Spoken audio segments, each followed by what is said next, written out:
Je vous propose de passer aux vœux relatifs à la desserte ferroviaire de l'aire métropolitaine grenobloise.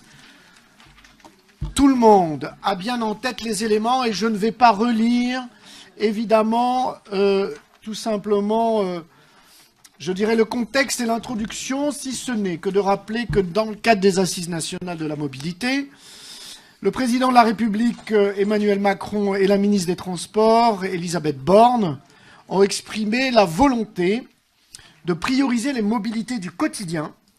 et notamment de doter les aires métropolitaines d'un réseau ferroviaire capable d'apporter une réponse à la saturation et à la congestion routière. Voilà telles que les choses étaient posées.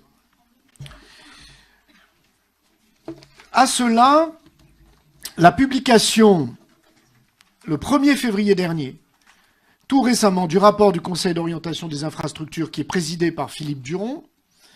sénateur, suscite de notre part une incompréhension totale, voire, évidemment, je dirais, notre courroux, compte tenu des conclusions, ou en tout cas des éléments de conclusion de ce rapport. En effet, le rapport témoigne d'une absence totale de prise en considération des enjeux qui s'attachent tout simplement à la desserte ferroviaire de notre aire métropolitaine grenobloise et qui s'articulent autour de plusieurs points qui sont évoqués après. Et je passe directement finalement à ce que je vous propose, tout simplement à nous proposer collectivement de soutenir. C'est que d'abord, nous voulons réaffirmer avec force, détermination, la nécessité d'un confortement et d'un développement de la desserte ferroviaire de l'aire métropolitaine grenobloise, supposant la relance sans délai d'une réflexion prospective et des études indispensables dans le cadre de la démarche partenariale Étoile ferroviaire grenobloise. En pleine cohérence avec les orientations exprimées dans le cadre des Assises nationales de la mobilité au gouvernement et au Parlement, l'inscription dans le cadre de la future loi de programmation des infrastructures, deux choses.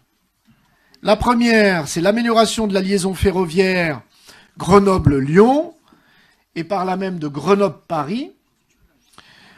qui auront vocation à s'inscrire dans le cadre des grands projets de liaison entre métropoles,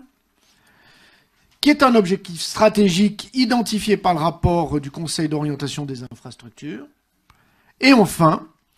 l'identification de l'étoile ferroviaire grenobloise comme territoire prioritaire et volontaire de développement d'un RER métropolitain.